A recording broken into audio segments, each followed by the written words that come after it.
Hello everyone. So we are going to start with labour laws. जैसे कि आपको पता है कि ईपीएफओ का नोटिफिकेशन, ईपीएफओ एपीएफसी का नोटिफिकेशन आ चुका है। And specially for the UPSC aspirants, industrial relation industrial relation and labour laws एक बहुत ही डिफिकल्ट चैप्टर, मतलब difficult in the sense difficult तो नहीं, इजीली एसेसेबल चैप्टर नहीं माना जाता है। सिर्फ यही दो टॉपिक्स रहते हैं, industrial relation, labour law, social security और आपका अकाउंटेंसी एंड कॉमर्स, अकाउंटेंसी के कुछ पार्ट। सिर्फ यही दोनों चीजें पढ़नी पड़ती है। व्हाट इफ अगर ये दोनों चीजें यूट्यूब में कोई फ्री में अवेलेबल करवा दे या फिर बहुत सब्सिडाइज रेट पे दे दे, so the journey would become very very considerable for the aspirants. So यही उसी डायरेक्शन में एक प्रयास है। Okay, this is the first lecture. मैं पूरा लेबर लॉस को कंप्लीट करने की कोशिश करूंगा depending on your response support. ठीक है, तो पहले देखो, without making any big promise और any, first let's start with the lectures depending on the response. If you are genuinely liking the lecture, अगर आपको सचमुच हेल्पफुल लगता है तो हम इसको आगे भी कंटिन्यू कर सकते हैं। ठीक है, तो सबसे पहले देखो, सीधी बात नो बकवास सीरीज, इस सीरीज का नाम ही सीधी बात नो बकवास। इधर उधर की बातें नहीं, मैं आपको एकदम सटीक चीजें पढ़ाऊंगा। सबसे पहला जो लॉ पढ़ना है, payment of wages act 1936। Okay, payment of wages act क्या किया जाता है? To regulate the payment of wages of certain classes of employed person. Wages को पेमेंट किस टाइम पे वे पेमेंट आ जाना चाहिए, किस टाइम पे सैलरी आना चाहिए, सैलरी डिस्प्यूट क्या होगा, रेट्रोस्पेक्टिव अगर पे कट किया, उन सारे लॉ से रिलेटेड ये बनाया गया है। Okay, it is applied to the payment of wages to person employed in, अगर कोई भी इंसान किसी भी फैक्ट्री की एक डेफिनेशन होती है जो अपन आगे देखेंगे, रेलवे, इंडस्ट्रियल और other applications. Okay, appropriate government, भाई जैसे कि इन केसेस में या तो स्टेट गवर्नमेंट या तो सेंट्रल गवर्नमेंट, मतलब अप्रोप्रिएट गवर्नमेंट में after giving not less than 3 months notice apply the provisions of act to any establishment. For example, एक स्टेट कोई कॉरपोरेशन है, for example Madhya Pradesh cooperative society, इसके एम्प्लॉयज है। एमपी गवर्नमेंट ने बोला कि भाई आपको पेमेंट ऑफ वेजेस एक्ट्स के तहत आप इस लॉ के अंदर आओगे तो 3 months का नोटिस देना पड़ेगा। Okay, the act applied to the wages payable to an employed person if not exceeding, मतलब लिमिट क्या है, ये एक्ट किन लोगों पे वैलिड रहेगा? जिनकी सैलरी 24,000 पर मंथ है।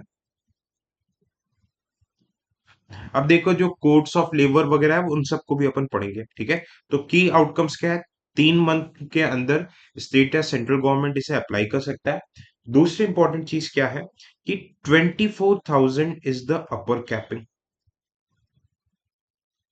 इसके ऊपर अगर सैलरी आ रही है इन एस्टेब्लिशमेंट पे तो उन पे ये एक्ट लागू नहीं होगा। ओके, अप्रोप्रिएट गवर्नमेंट, देखो सेंट्रल गवर्नमेंट रेलवे माइंस के लिए, एयरपोर्ट, ऑयल फील्ड्स इनके लिए, और दूसरे अदर केसेस के लिए स्टेट गवर्नमेंट अप्रोप्रिएट गवर्नमेंट हो जाएगी। Okay, wages, all type wages होता क्या है? तनख्वाह। क्या होती है तनख्वाह? All remuneration express in terms of money. Okay, क्या क्या आता है? Remuneration payable under any award और settlement in respect to overtime work और हॉलीडेज और लीव। भाई फॉर एग्जाम्पल, अगर आपके एम्प्लॉयर ने आपको बुलाया कि आप छुट्टी वाले दिन पे आके काम करो, आप हॉलीडे पे काम करो, तो उस पे जो आपको कंपनसेशन मिलेगा, जो एक्स्ट्रा वर्किंग आवर्स का जो कंपनसेशन मिलेगा, वो भी वेजेस के डेफिनेशन पे आएगा। Okay, annual remuneration under the terms of employment और sum to which the person is entitled any under scheme framed under law, भाई आपका CTC. Okay, any sum payable by the reason of termination of employ. For example, अगर आप किसी industry में काम कर रहे हो, वो इंडस्ट्री अगर क्लोज हो जा रही है, तो भाई ऐसे आपको ये नहीं बोलेंगे कि भाई इंडस्ट्री क्लोज हो रही है कल से मत आना, क्लोज होगा तो आपको 3 से 4 मन या फिर 2 महीने की सैलरी देनी पड़ेगी, वो जो भी गवर्नमेंट डिसाइड करती है। ठीक है, ये सारे आपके वेजेस के डेफिनेशन में आ जाएंगे। ठीक है,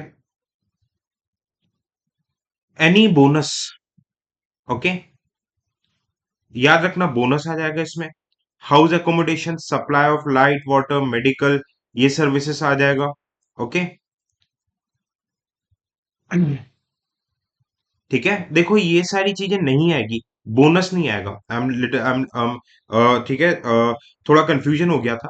ओके, कौन कौन सी, क्योंकि देखो फैक्चुअल टॉपिक है, फैक्चुअल चीजें एक जगह मिलती नहीं है, तो वेजेस क्या नहीं आएगा, बोनस नहीं आएगा। House accommodation, HRA, house rent allowance, supply of light water, medical attendance और any services from computation of wages by the order of government चाहती है इन सर्विसेज को हटा सकती है। ओके, जो प्रोविडेंट फंड पीपीएफ पे जो कंट्रीब्यूशन होता है वो भी पेमेंट ऑफ वेजेस के अंदर नहीं आते हैं। एनी ट्रैवलिंग अलाउंस और any sum paid to defray special expenses entailed. Okay, travelling allowance, TA, DA, ये सब, जैसे टीए ट्रैवलिंग अलाउंस, डीए की तो बात, ये वेजेस के अंदर नहीं आएंगे। तो वेजेस के अंदर क्या आएंगे क्या नहीं आएंगे, इट इज इंपॉर्टेंट, पूछा जाता है कई बार। ओके, पीवाईक्यू पूछा है। मैं देखो आपको साथ ही साथ पीवाईक्यूज भी करवाऊंगा। Okay, I will make you do the PYQs as well. ये देखो। ओके, ये कंसेप्ट चेक पीवाईक्यूज भी मैं आपको करवाऊंगा, मतलब प्रैक्टिस क्वेश्चंस है, not necessarily PYQs. Okay, responsibility for payment of wages, every employer, भाई लेट्स से कि आप अगर टाटा में काम कर रहे हो, बिरला में काम कर रहे हो, कहीं पे, shall be responsible for payment of wages. Okay, in case of persons employed in factories. Okay, manager of the factory देगा, फैक्ट्री भाई मैनेजर साहब की रिस्पॉन्सिबिलिटी रहेगी। इन इंडस्ट्रियल और other establishment, person responsible upon railways, railway administration और a person nominated contractor designated. कुछ खास बात नहीं है, अल्टीमेट रिस्पॉन्सिबिलिटी एम्प्लॉयर पे है। ओके, इस पे इस टाइप पे कुछ खास बात नहीं है। Okay, fixation of wage periods, every person responsible for payment of wages shall fix periods in respect to which such wages shall be payable। भाई उसको ये बताना पड़ेगा। भाई देखो कई जगह क्या होता है, जैसे गवर्नमेंट में आपका लेट्स से फेब्रवरी आ रहा है, फेब्रवरी की मतलब जो जनवरी की तनख्वाह फेब्रवरी में ना मिलके 31 जनवरी, last day of the working, okay, last day of last working day of that month में सैलरी मिल जाती है। ओके, जैसे जनवरी की सैलरी 31 जनवरी को मिल जाएगी। भाई कई प्राइवेट इंस्टीट्यूशंस में जनवरी की सैलरी 1 फेब में मिलेगी, कई जगह 4 फेब तक मिलेगी, कई जगह 10 फेब तक मिलेगी, तो ये टाइम पीरियड एम्प्लॉयर को बताना पड़ता है। मैक्सिमम भाई देखो 1 महीने से ज्यादा डिले नहीं हो सकता है at any case. Important take away from this slide, 1 महीने से ज्यादा का डिले किसी भी केस में नहीं हो सकता है। Okay, time for payment of wages, railway, factory, industrial, 7 of, जैसे कि भाई जनवरी का पेमेंट है 7 ऑफ फेब के पहले देना पड़ेगा। Okay, any other railway factory, okay, before 10th day. Okay, जिसमें, ओके, ऐसी कैसी कोई रेलवे फैक्ट्री इंडस्ट्रियल एस्टेब्लिशमेंट जिसमें 1,000 से कम एम्प्लॉय है तो उसमें 7th डे को देना पड़ेगा, और जिसमें 1,000 से ज्यादा एम्प्लॉय उसको 10th डे को देना पड़ेगा। Agar the employment of a person is terminated by the employer, the wages be paid before the expiry of second working day. Second working day तक उसको देना पड़ेगा। All the payment of wages shall be made on the working day. Holiday में payment नहीं हो सकता, आप देखना संडे अंडे को सैलरी नहीं आती कभी। ठीक है, mode of payment, okay, coins के थ्रू दे सकते हो, नोट्स के थ्रू, चेक, और by crediting into the bank account. आजकल मैक्सिमम लोग ये फॉलो करते हैं, जब से प्रधानमंत्री जन धन योजना आया है। ओके, प्रधानमंत्री जन धन योजना, तो वहां पे ज्यादातर पेमेंट इसी फॉर्म में होता है। Is it clear? Okay, rules regarding deduction of wages, किन किन केसेस में एम्प्लॉयर आपकी सैलरी को काट सकता है, बड़े ध्यान से सुनना, बहुत ही ध्यान से सुनना, ये बहुत इंपॉर्टेंट चीज है, ये laws all the working employ सबको पता होना चाहिए। The wages of employed shall be paid without deduction except authorise under the act, जो एक्ट में होगा। ओके, मतलब सारी चीजें लॉस के, मतलब जो लॉ है जो एक्ट में मेंशन है उन्हीं चीजों में होगा। ओके, अब देखो डिडक्शन ऑफ वेजेस किन किन केसेस में होगा, एक्ट में क्या क्या डिफाइंड है। The following deduction from the wages of employ can be made fine, अगर ड्यूटी से एब्सेंट, अगर गुड्स को कुछ डैमेज कर दिया। ओके, अगर हाउस एकोमोडेशन एचआरए दे रहा है तो उसमें भाई अगर मान के चलो कि आप एचआरए नहीं ले रहे, अगर आप कंपनी के घर पे रह रहे तो सैलरी का वो आपसे रिड्यूस कर सकता है। Okay, recovery of advances, deduction of recovery of loan और income tax payable by the employed person. इसमें डिडक्शन वो कर सकता है। बहुत ध्यान से सुनना मेरी बातों को। अगर deduction order of the courts के थ्रू, अगर प्रोविडेंट फंड में हो रहा है, डिफेंस सेविंग स्कीम, कॉपरेटिव्स में जा रहा है, ये सारे प्राइम मिनिस्टर रिलीफ फंड में जा रहा है, सेंट्रल गवर्नमेंट एम्प्लॉय बेनिफिट्स में जा रहा है, ग्रेचुटी में जा रहा है, ट्रेड यूनियन फंड में जा रहा है, इन इन केस में आपकी सैलरी डिड्यूस कर सकती है। ये सारी चीजें मेंशन्ड है। ये सारी चीजें मेंशन्ड है। इन मेंशन्ड चीजों के अलावा there is no way the salary can be deducted.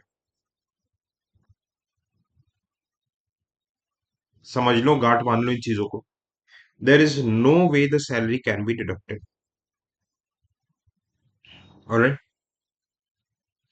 Total amount of deduction in any wage period from the wages shall not exceed. Okay. आपका डिडक्शन किसी भी केस में, ओके, 75% ऑफ वेजेस से ज्यादा नहीं हो सकता। where the deductions are wholly or partially made by payment to cooperative societies। अगर पेमेंट कोऑपरेटिव सोसाइटीज पे जा रहे हैं तो 75 एट मैक्स, जैसे आपकी 100 रुपए सैलरी है तो 75 रुपए तक डिड्यूस कर सकते हैं। और अगर इंडिविजुअल, जैसे कि भाई मैं किसी कंपनी के लिए काम कर रहा हूँ, अगर वो डिड्यूस करेगी तो वो 50% से ज्यादा डिड्यूस नहीं कर सकती। ऐसा नहीं कि 90% डिड्यूस कर दी। फाइन्स के बारे में चीजें कुछ कुछ बताइए। किसी भी केस में आपके सैलरी से के 3% से ज्यादा फाइन नहीं लग सकता। ओके। कोई भी इंसान जो 15 साल से छोटी उम्र का है, अगर वो काम कर रहा है तो उस पे फाइन नहीं लगेगा। ओके। कोई सा भी फाइन, फाइन का पैसा 90 दिन के अंदर ही कंपनी को रिकवर करना पड़ेगा। उसके बाद कंपनी रिकवर नहीं कर सकती। Every fine shall be deem to have impose on the day of act और एमिशन। ओके, ठीक है। और फाइन किस पर्पस के लिए होगा? जो कि बेनिफिशियल पर्पस होगा। ये कंट्रोवर्शियल प्रोविजन है। मेन मेन चीज, ये तो फैक्ट से देखो पूछते हैं। Deduction from absence of duty.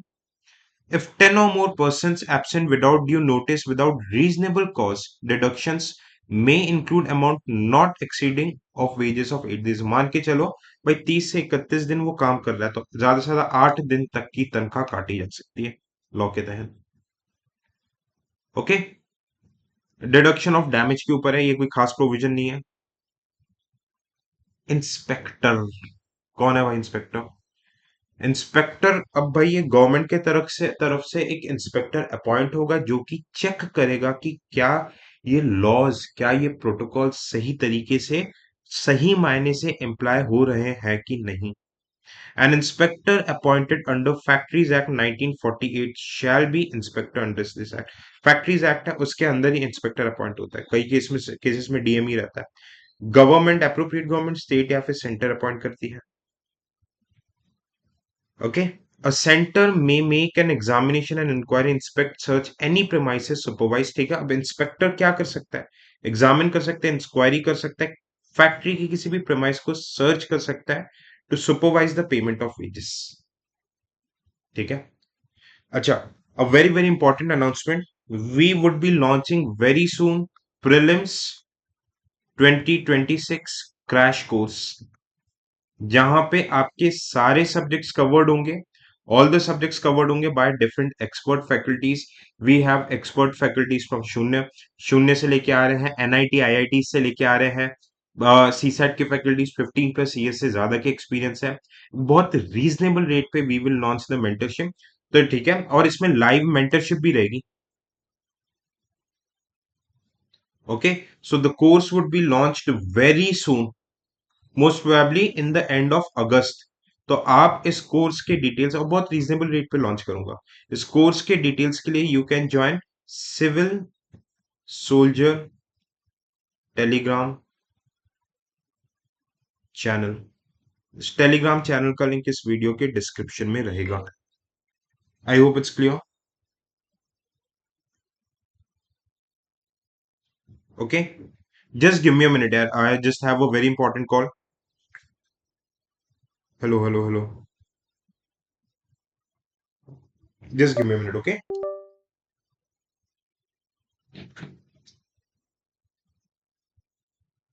Hello.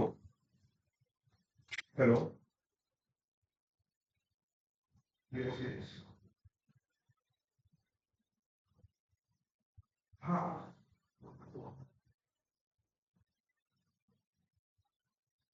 Sure sure sure, मैं आपको भेज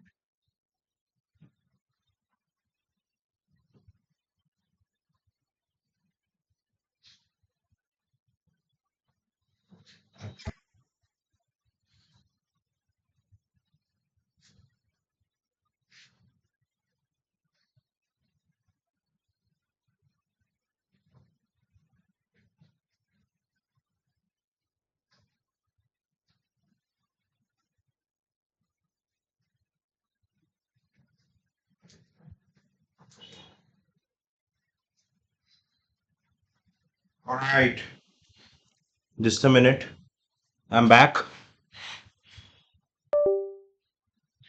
आई hope I hope the volume is clear. Okay, तो क्या यहाँ तक चीजें समझ में आई आप लोगों को?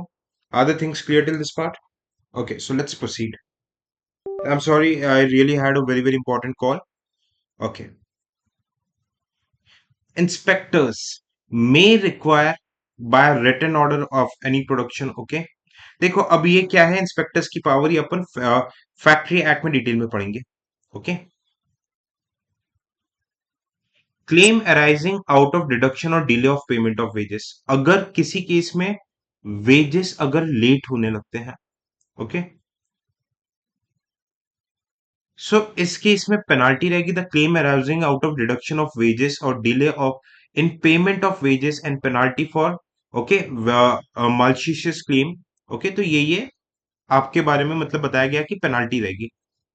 अब इसमें पेनाल्टी लगाने के लिए appropriate government by notification official gazette इसको इंक्वायरी के लिए बैठाएगी। Any commission, commissioner for workmen's compensation, provident fund commissioner भी हो सकता है। Any office of central government, regional labor commissioner, assistant labor commissioner, state government not below the rank of assistant labor commissioner, labor court and any officer with an experience of judge or civil court। ये committee बैठाएगी, ये बताएगी कि भाई अगर payment late हो रहा है तो उसके लिए ये कमिटी डिसाइड करेगी कि कितनी पेनाल्टी लगेगी। ठीक है, नॉट इंपॉर्टेंट, बस गिवन एक्ट में इसलिए बता दिया। Claim arising out of the deductions or delay in the payment of wages। okay, if any false deduction has been made or wages delayed, अगर कुछ ऐसा जो अपन ने क्राइटेरिया देखे थे, ये देखो, इन क्राइटेरिया के अलावा अगर कुछ ऐसा डिडक्शन कर दिया। Okay, and application can be made to the concern authority. तो भाई एम्प्लॉय जो है, मान के चलो मैं कहीं पे काम कर रहा हूँ, उसको अगर ऐसा कोई मतलब अनड्यू मतलब ऐसा कुछ लगा तो वो क्या कर सकता है, वो एक क्लेम कर सकता है। He can just go and मतलब वो जाके एक एप्लीकेशन डाल सकता है। The same shall be presented within 12 months from the date of deduction और due date of the wages. Okay, while hearing the application authority may direct the refund or deducted amount payment for the delayed of wages। भाई अब भाई court case चलता है, 12 महीने तक चल सकता है, तो उस बीच में बोल सकता है कि भाई आप रिफंड करो जो आपने पैसा रिड्यूस किया। एम्प्लॉयर को बोल सकता है any compensation may be awarded not exceeding 10 times the amount deducted and not exceeding 3,000। Okay, but not less then 1,500 in case of payment of delayed wages. मतलब ओके, क्या बोला जा रहा है कि एनी कंपनसेशन में be awarded not exceeding 10 times the amount of deducted. भाई let's say कि अगर 100 रुपए डिड्यूस किया है तो उसके कम से कम मतलब ठीक है, एनी कंपनसेशन में बी अवॉर्डेड नॉट एक्सीडिंग मतलब एट मैक्स इसका 10 times ऑफ 100 रुपीज तक कंपनसेशन दिया जा सकता है। Not exceeding 3,000, maximum limit 3,000 rupees है, बट नॉट लेस देन 1,500। देखो 1,500 से 3,000 के बीच में कंपनसेशन होगा, और जितना भी डिडक्शन है, let's say x amount of deduction है, उसका एट मैक्स 10 times कंपनसेशन दिया जा सकता है। आई होप ये वाली टर्म समझ में आई, यहां से क्वेश्चन बन चुका है। Okay, if the amount deducted or delayed wages are paid before the disposal of the application।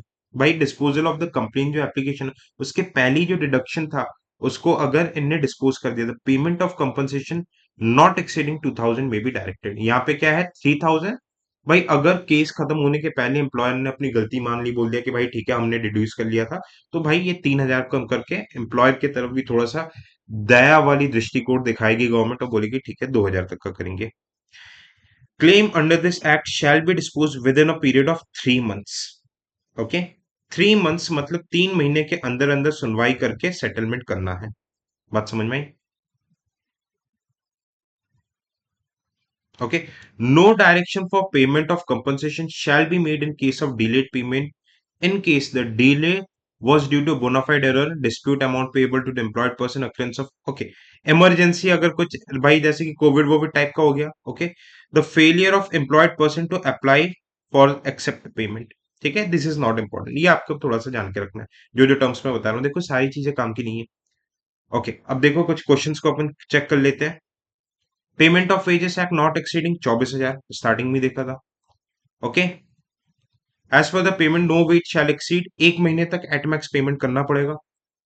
Okay, due notice, okay, maximum deduction कितना, 8 दिन के सैलरी तक का कर सकता है अगर 8 दिन तक वो लगातार छुट्टी पे बैठा हुआ है तो। Okay, I hope it's clear, यहां तक चीजें क्लियर है।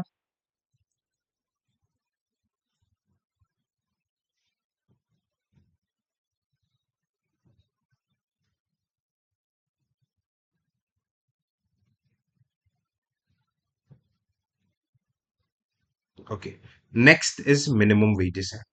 ठीक है, जस्ट मुझे कमेंट सेक्शन में बताना भाई अगर आपको बेनिफिशियल लग रहा है। ओके, इसका जो पीडीएफ है, the PDF I will share into the Telegram channel of Civil Soldier। Civil Soldier के टेलीग्राम चैनल पे मैं पीडीएफ शेयर कर दूंगा। ओके, तो ये हमने क्या देखा था, पेमेंट ऑफ वेजेस एक्ट। देखो अलग अलग एक्ट है, थोड़े कंफ्यूजिंग है ना।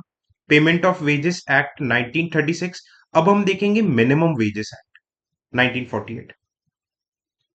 एक्ट क्या करता है, for fixing minimum ways for certain employment, मतलब बता देगा कि भाई मिनिमम, इसके नीचे आप पेमेंट नहीं, आप इसके नीचे सैलरी नहीं रखोगे।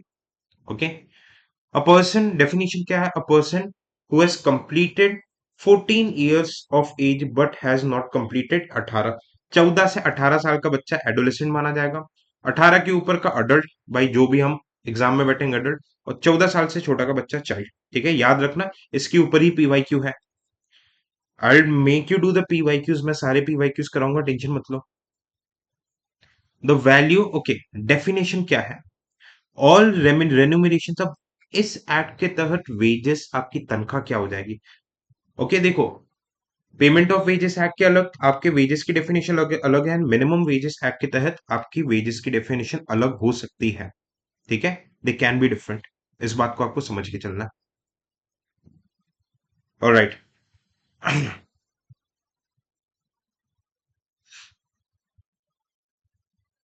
Okay, so let's just begin.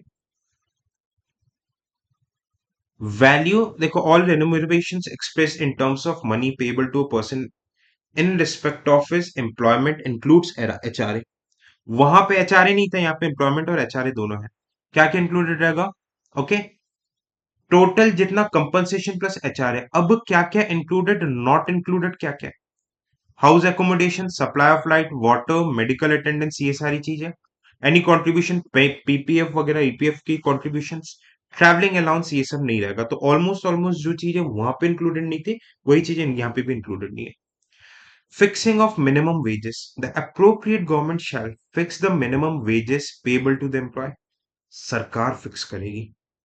किसी भी कंपनी, फॉर एग्जांपल गवर्नमेंट है, यहाँ पे कोई ऑर्गेनाइजेशन है, ऑर्गेनाइजेशन के बिहाफ पे भी गवर्नमेंट फिक्स करेगी कि इसके नीचे आप सैलरी नहीं दे सकते। The review of minimum wages so fix and revise them in such intervals not exceeding 5 साल, मतलब हर 5 साल में there will be periodic review, there will be periodic review of minimum wages। बात समझ में आ रही है? I'll just मतलब छोटा myself, okay, until they are so revised the minimum rates is force immediately before the expiry offset 5, okay, not necessary, 5 साल वाला याद रखना.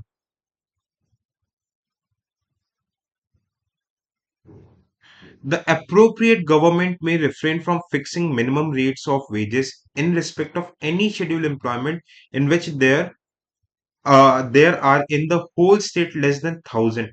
भाई गवर्नमेंट बोल देगी कि ठीक है, हम किसी पर्टिकुलर कंपनी का मिनिमम वेजेस फिक्स नहीं करेंगे अगर वहां पे 1,000 एम्प्लॉयज से कम है. इंपॉर्टेंट, अगर वहां पे 1,000 एम्प्लॉयज से कम है. Okay, I hope it is clear. Things are making sense.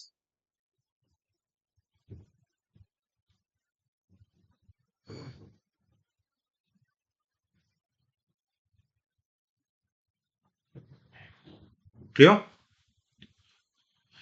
Okay, fixing minimum rates of wages. The appropriate government, मतलब central या state government, okay, may fix a minimum rate of wages for time work, for minimum time rate. Okay, मतलब particular let's say कि 6 महीने 1 साल के लिए काम करो तो उसके लिए भी रेट फिक्स कर सकती है. A minimum rate of wages for a piece work, मतलब भाई एक बिल्डिंग बनाना है तो उस बिल्डिंग को बनाने के लिए क्या रेट होंगे मिनिमम. ठीक है. Over time rate, over time करने का भी रेट वगैरह ये सब फिक्स कर सकती है, मतलब not very important. Okay. In fixing or revising minimum rates of wages, okay, different minimum rates of wages may be fixed for scheduled employees, different class जो दिव्यांग्स होते हैं, adolescent, different localities, by hour, by day, by month, और by month मतलब 6 महीना 1 साल के लिए भी फिक्स, कैसे भी फिक्स कर सकते हैं. तो यहां से देखो, इन दोनों स्लाइड से सवाल नहीं बनेंगे जानने के लिए आपके. Okay. Many minimum rates or of fixed wages or revised by the appropriate government with respect to shift. Okay, ये देखो, cost of living, that this is not important. Okay, you can just ignore this slide. What is the procedure? वो procedure for fixing and revising minimum wages. Okay, जैसे मनरेगा का minimum wage आप मुझे comment section में बताओगे, what is the minimum ways of MNREGA. Okay, you will just tell me this in the comment section. In fixing minimum rate of wage of the appropriate government shall either appoint a committee, एक committee appoint कर दी, या फिर publish its proposal to the official gazette. Okay. अपना एक gazette, जो government का जो गेजेट रहता है राजपत्र, उस पे अपना प्रपोजल डाल देगी. Not less than 2 month shall be given for representation to, okay, persons likely to be affected. Alright. फिर इसके बाद क्या हो जाएगा, after considering the advice of the committee और representation from the person affected, appropriate government shall fix or revise the minimum wages. देखो, after considering the advice from the committee और the representation from the person affected, मतलब भाई जो employ है, जिनके जो actual जिनको सैलरी मिलने वाली है, उनसे कंसल्टेशन करके गवर्नमेंट खुद से ही कर सकती है. Okay. Unless such notification otherwise provides, it shall come into force after expiry of 3 months from the date of issue. मतलब भाई गवर्नमेंट ने नोटिफिकेशन डाल दिया कि भाई मिनिमम वेज 10,000 से बढ़ा के हमें 15,000 करना है, तो जिस डेट को नोटिफिकेशन डाला उसके 3 महीने बाद वो इम्प्लीमेंट हो जाएगा. अगर इम्प्लीमेंट करने में डिले हुआ तो एम्प्लॉयर को एरियर देना पड़ेगा. मान के चलो 5 महीने बाद इम्प्लीमेंट हो रहा है, तो 2 महीने का जितना भी इंक्रीमेंट जो 5-5 हजार, ठीक है, 5,000 5,000 10,000 का इंक्रीमेंट एरियर देना पड़ेगा. ठीक है. Fixing hours for normal working day, etc. In regard to any scheduled employment, minimum rate wages in respect to which have been fixed, the appropriate government may, okay, fix the number of hours. भाई बोल देगी कि यार एक दिन में आप 8 घंटे 9 घंटे से ज्यादा काम नहीं करा सकते. Okay. Provide a day of rest, भाई बोल दिया कि 7 दिन के बाद एक दिन का रेस्ट, जैसे कि संडे, देना पड़ेगा. Provide payment for work on the day, on the day of rest at the rate not less then over time rate. भाई लेट्स से किसी बंदे से अगर आप संडे को काम करा रहे हो तो ओवर टाइम रेट आपको संडे का देना पड़ेगा. ठीक है. बहुत जेनरिक पॉइंट्स हैं, they are very very generic points. I hope it's clear.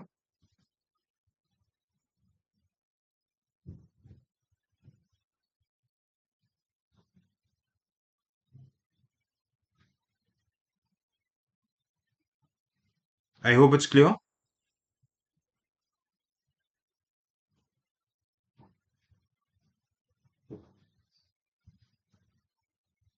Okay, overtime भाई गवर्नमेंट फिक्स करती है, इसके अंदर आपको डिटेल में जाने की जरूरत नहीं है। Now let's check the concepts.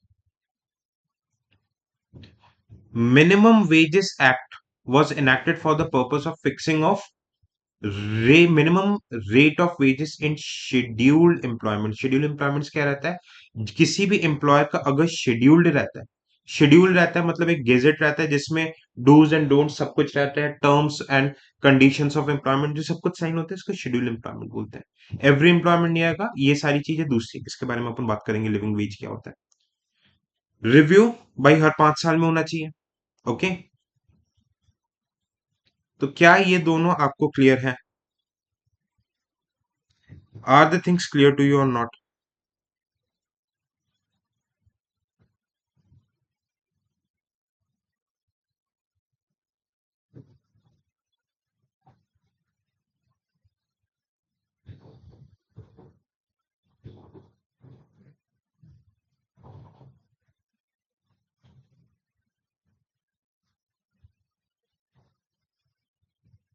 Clear? Okay, अब हम बात करेंगे industrial employment standing order. Okay, industrial employment अगर इंडस्ट्रीज का एम्प्लॉयमेंट, ओके, ऑब्जेक्टिव क्या है? The act, an act to require employers in industrial establishment to formally define the conditions of employment under them, conditions of employment terms and conditions, and to make the set conditions known to workmen employed with them। भाई क्या conditions, क्या rules and regulations, क्या dos and don'ts है, इसके लिए government ने act बनाया है। ये एक्ट गाइड करती है हर एक एम्प्लॉयर को जो इंडस्ट्रियल वर्कर, ये देखो ये इंडस्ट्री है, कि आपको ये चीजें बनानी पड़ेगी। क्या है इस एक्ट में, देखते हैं। Extent and application extends to whole of India.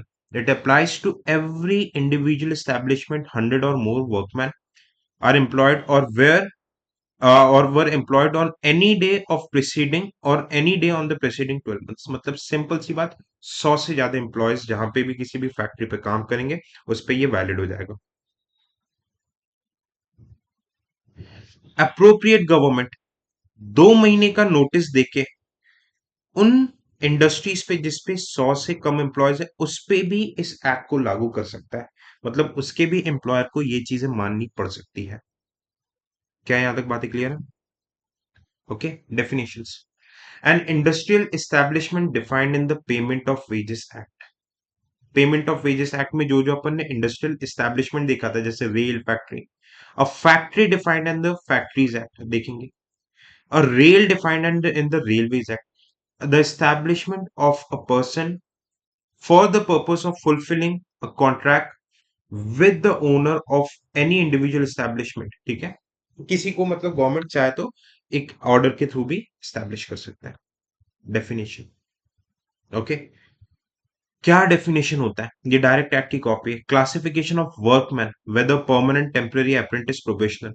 भाई पूरा कहीं पे भी, जैसे कि भाई देखो, अगर इंडस्ट्री में एम्प्लॉयमेंट लेने जा रहे हो तो क्लासिफिकेशन होना चाहिए वर्कमैन का, कि भाई ये इनके परमानेंट एम्प्लॉयज है, टेम्पररी कॉन्ट्रैक्ट लेबर्स है, अप्रेंटिस ट्रेनर्स है, भाई कॉलेज के बंदे ट्रेनिंग वगैरह में आते हैं वो है, कि प्रोबेशनर्स है। पूरे प्रॉपर वे में कितने आवर्स वर्क रहेगा, हॉलीडे पे डेज क्या रहेगा, कब मिलेगी, शिफ्ट वर्किंग क्या रहेगा, अटेंडेंस लेट कमिंग के क्या प्रोविजंस है, लीव हॉलीडे लीव लेने की क्या प्रोसेस है। Okay, get liability to search, भाई आप मान के चलो कि न्यूक्लियर पावर प्लांट पे काम कर रहे हो तो आपको आपके मोबाइल बाहर जमा करने, डूज एंड डोंट्स क्या है। ओके, टेम्पररी स्टॉपेजेस कहाँ कहाँ पे होंगे, टर्मिनेशन की क्या क्या कंडीशन है, किस केस में टर्मिनेट हो गया, क्या क्या कंपनसेशन दिया जाएगा, dismissal for misconduct, okay, unfair treatment और any other matter may be prescribe. ये दे दिया जाता है, स्टैंडिंग ऑर्डर्स दे दिया जाता है, एम्प्लॉयर्स को बोला जाता है कि बेटा लोग तुम लोग बनाओ इसको, गाइड, जरूरी नहीं कि आप इसको एज इट इज बनाना पड़ेगा, बट इसको एज अ रेफरेंस रख के आपको बनाना पड़ेगा। Clear? I hope it's clear.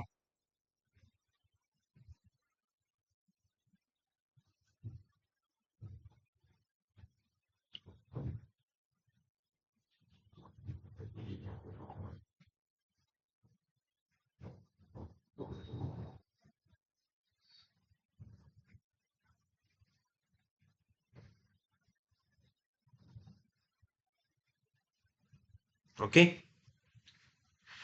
Submission of draft of standing orders. भाई what are the submission of draft of the standing orders, इसके बारे में चर्चा कर लेते हैं।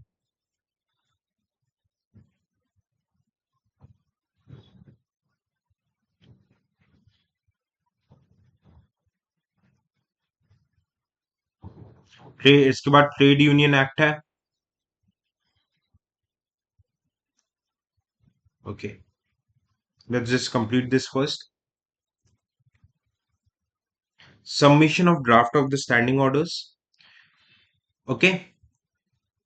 Within 6 months from the date on which the act becomes applicable to industrial establishment, the employer shall submit the certifying officer's 5 copies of draft standing orders propose by him for adoption. भाई अगर सरकार ने इस act को ला दिया, बोला कि भाई फलाना फलाना ए नाम की इंडस्ट्री में बोल दिया कि आपको इन ऑर्डर्स को निकालना पड़ेगा, तो उसको जब से सरकार ने बोला उसके 6 महीने के अंदर उस पर्टिकुलर इंडस्ट्री के हिसाब से उस पर्टिकुलर एम्प्लॉयर को, सेठ जी को ऑर्डर निकालना पड़ेगा कि भाई हाँ हमने आपकी ये बात मानी है, ये टर्म्स एंड कंडीशंस निकाला है, और 5 कॉपी सर्टिफाइंग अथॉरिटीज को देना पड़ेगा। Provision shall be made in such draft for every matter set out in the schedule which may be applicable to okay. The draft order shall be accompanied by a statement giving particulars for workmen employed, including the name of the trade union to which belong. भाई list भी बनानी पड़ेगी कि क्या क्या trade union workmen's की है and क्या क्या वर्कमैन के नाम है। Okay. Conditions for certification of standing order, क्या क्या कंडीशंस है जिसके कारण कोई भी स्टैंडिंग ऑर्डर, भाई स्टैंडिंग ऑर्डर क्या रहता है, टेम्पररी ऑर्डर है। किसी भी लॉ को बनने, फैक्ट्री में रूल्स एंड रेगुलेशंस बनने के पहले जो फैक्ट्री का ओनर रहेगा, सेठ जी, वो एक स्टैंडिंग ऑर्डर बनाएगा। ये standing order rules and regulations किसके गाइड में बनाएगा, जो सरकार ने इसे स्टैंडिंग ऑर्डर दिया है, जिसको से 6 महीने के अंदर अपने एक पर्टिकुलर इंडस्ट्री का बनाना पड़ेगा। Okay. The standing orders shall be certifiable is the standing orders are otherwise in conformity with the act। अगर एम्प्लॉयर ने ऐसे स्टैंडिंग ऑर्डर बनाए जो कि इस एक्ट के स्टैंडिंग ऑर्डर के साथ कंफर्मेशन में है, द प्रोविजंस में therein for every matter set out in the schedule, and it shall be the function of the certified officer or the appellate authority to educate upon the fairness or reasonable of the provisions of the standing order। भाई simple सी बात है, ये सर्टिफाइबल कब क्या हो जाएगा, जब कोई भी एम्प्लॉयर अगर ये स्टैंडिंग ऑर्डर बनाते हैं that is in consonance with the government standing order. Okay. अब देखो इसमें किसके पास जाएगा, अपॉर्चुनिटी एम्प्लॉयर क्या क्या होगा, नॉट रेलिवेंट। ओके। किसके पास, वर्कमैन के पास जाएगा, ट्रेड यूनियन के पास जाएगा, नॉट रेलिवेंट। अगर किसी को एम्प्लॉयर या फिर किसी भी इंसान को दिक्कत है इन स्टैंडिंग ऑर्डर से, and employer, workman, trade union और other prescribe representative of the workman aggrieve by the order of the certifying authority. भाई सर्टिफाइंग अथॉरिटी ने जो फाइनल स्टैंडिंग ऑर्डर दिया है, तो इसमें they may appeal to the appellate authority within 30 days। Appellate authority shall confirm with or without amendment and render the standing order certifiable under act। अब appellate authority या तो भाई जो objection आया स्टैंडिंग ऑर्डर में उसमें yes बोलेगी, या तो नो बोलेगी, या तो उसमें अमेंडमेंट बोलेगी। Appellate authority within 7 days of the order send copies to the certifying authorities of the employer and the trade authority। मतलब देखो भाई स्टैंडिंग ऑर्डर आ गया, कंपनी की तरफ से इसको सर्टिफाई कर दिया गया, किसी एम्प्लॉयर को दिक्कत है तो वो अपील करेगा। अपील करेगा 30 दिन के अंदर अंदर अपीलेट अथॉरिटी, ये गवर्नमेंट डिसाइड करती है, और अपीलेट अथॉरिटी या तो यस बोलेगा या तो नो बोलेगा ऑब्जेक्शन को, और जो भी मतलब डिसीजन रहेगा अपीलेट अथॉरिटी, वो 7 दिन के अंदर अंदर उसकी कॉपी सर्टिफाइंग अथॉरिटी, एम्प्लॉयर और ट्रेड यूनियन को भेज दी जाएगी। Okay. Date of operation of standing orders, the standing order shall come into operation on expiry of 30 days from which from the date on which authenticated copies are sent by the certifying authorities to the employer and to the trade union and other। For example, by standing order, by क्या हुआ, employer ने एक standing order की copy certifying authority को भेजा, फिर certifying authority ने ये कॉपी वापस से ट्रेड यूनियंस और और एम्प्लॉयर को वापस से भेजा, तो उस जिस दिन से सर्टिफाइंग अथॉरिटी ने भेजा उसके 30 दिन के बाद से ये एप्लीकेबल हो जाएगा। ओके।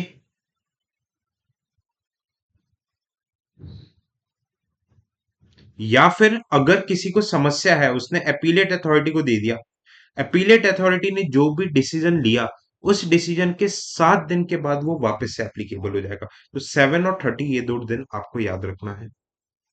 इज इट क्लियर और नॉट? बताइए। इट शुड बी क्लियर है। बहुत डिटेल में अपन चर्चा कर रहा हूँ, बहुत डिटेल में समझा रहा हूँ ये चीजें मैं आपको।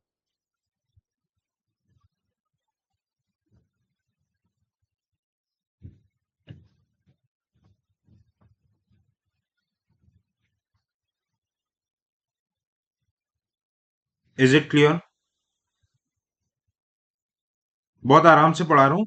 पीडीएफ वगैरह सब सिविल सोल्जर के 3-4 दिन के बाद टेलीग्राम चैनल पे मिल जाएगा आपको। कोई टेंशन लेने वाली बात नहीं है।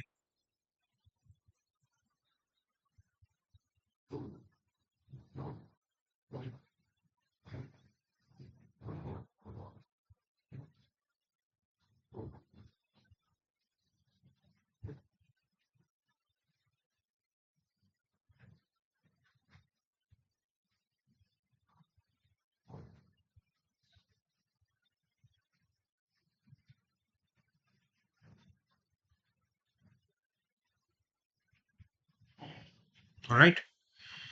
Okay. Register of standing order. A copy of all the standing orders as finally certified shall be filed by the, okay, not necessary. Posting of standing orders, duration modification, okay.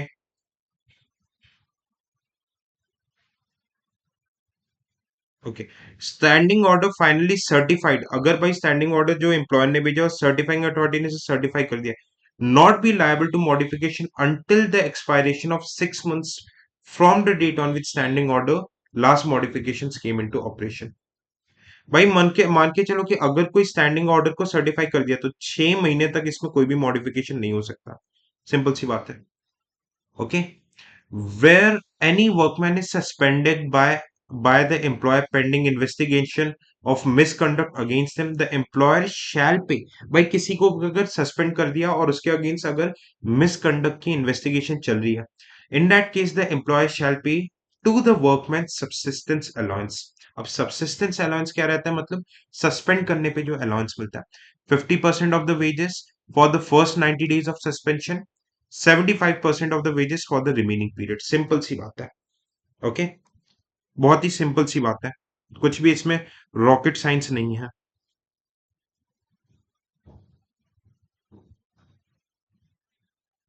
Clear? और कोई भी payment वगैरह होगा तो industrial dispute के जो भी मतलब ट्राइब्यूनल्स होंगे उस पे जाएंगे। ऑलराइट। अब स्टैंडिंग ऑर्डर का कुछ भी अगर इंटरप्रिटेशन में दिक्कत है, if any question arises to the interpretation, application और interpretation of the standing order, same may be refer to labour code. Important PYQ पूछा जा चुका है। Labour code under the industrial dispute act, और लेबर कोड जो बोलेगा वही labour code का वचन ही शासन होगा।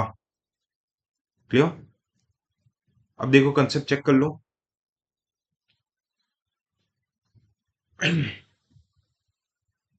ओके। ईमानदारी से answer, as per the industrial employment standing order, भाई कब तक अमेंडमेंट नहीं होगा? मॉडिफिकेशन 6 महीना, अभी अपन ने देखा था। ऑलराइट। वर्कमैन सस्पेंडेड 90 दिन तक 50% ऑफ वेजेस मिलेगी उसे। ओके। अब नेक्स्ट एक्ट हम पढ़ेंगे trade union act in the next lecture. अब honestly tell me, I will continue since I provide training for civil services. ठीक है, we are going to launch our prelims crash course. तो मैं इसको तभी continue करूंगा ओनली ओनली इफ मैं comment section देख लूंगा, कमेंट सेक्शन से मुझे पता चल जाएगा। अगर आपको ये रियली बेनिफिशियल लगता है, अगर आपको सच में बेनिफिशियल लगता है तो ही मैं इसे कंटिन्यू करूंगा। तो आप मुझे जरूर से कमेंट सेक्शन में बताना, बाकी के एक्ट सारे मैं कवर करूंगा। Thank you so much, bye bye, take care and Jai Hind.